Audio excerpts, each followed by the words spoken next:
is a 30-year breast cancer survivor this year. And when I was in my 20s, she's insisted that I started having mammograms. And I didn't really want to, didn't agree with her. I'm like, oh, Mom, I don't have to do that thing until I'm 40. But she made me promise, and I went and started going. And I honestly, if I got real, I went periodically from my 20s into my 40s. But when I hit my 40s, I'm like, you know what? This is the year I'm supposed to do this thing every year. I'm going to go every year. So I started going every year. And when I hit my 4th year in the 40s, routine mammogram, I got called back for what they call an ultrasound. And so that's just kind of a deeper look at what the mammogram uncovered. And I'd had them a couple of times before over the years, but not, and so when I came back for this one, I was like, just, they saw something, whatever, it's going to be like last time, they're going to check that out. And Kathy was the person that did that, and she's awesome too. And so she did that, talked me through it, and I left. And I waited. And the really cool thing about this clinic is they call you immediately. So when they found something, they called me immediately, and I was in the door for the ultrasound.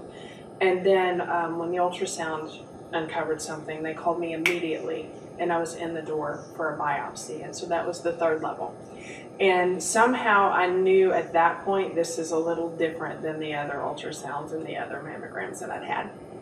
And so Dr. Callis is the one who did the biopsy, and I just kind of rolled with it because I didn't really know what was happening. I've never had cancer. My mother had it, but I didn't have it, and until you've had it yourself, you don't know. And so everything that he asked me to do, I did, and they called me back immediately and said, basically, here's your prognosis and what's going on.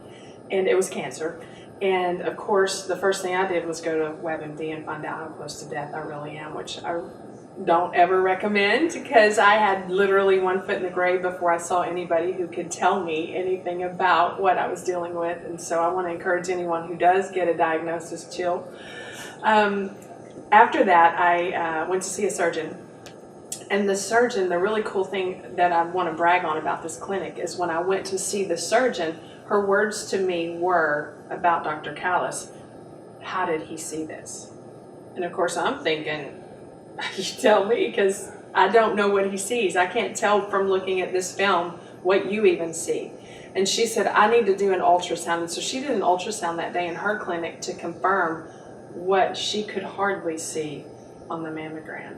And so sure enough, I had cancer, and we had to go through, a procedure to take care of that. But if Dr. Callis had not been as good as he is at what he does, there's a good possibility I would have gone another year until my next mammogram, and the story of that would have been much longer, more severe, and much more scary. And it really wasn't. I'm almost 4 years post-cancer. I've never had a day of chemotherapy because of Dr. Callis's eyes. And so I would come back, and will continue to come back. Okay, so I really want to brag on this Kingsutter staff, and I could brag beyond this portion of the clinic, but first of all, Dr. Callis, I would recommend him. In fact, he was, believe it or not, as part of a decision on whether or not I would move for a job, because I knew I would lose his ability to find something very early. Not to say I wouldn't find another radiologist that could find something very quickly, but he's the stuff. Tess at the front desk. Every time I come, she knows my name. She has everything ready to go. Karen calls. She's on top of every call. She called me for every appointment when it was time for it to be done. Kathy is an incredible, I don't know what the ultrasound technicians are called, what their titles are, but she's got great bedside manner, had an uncanny ability, and I've had more than one type of ultrasound with her from different kinds of diagnoses and things that they've worried about since the cancer. And I walk in, I'm never afraid, I'm never embarrassed, I don't dread. It's odd to know that you survived cancer, but you don't dread coming to the doctor. I don't ever dread coming to this clinic because Rosie, my tech, she just great. She's the one who did her procedure right, so Dr. Callis could see what he saw. And so, yeah, I know them all pretty much by name, and probably because they all know me by name. I had to do my radiation not in this clinic because this is a clinic, it's not a hospital. Yeah, not the same experience. It's not Little River. It's not.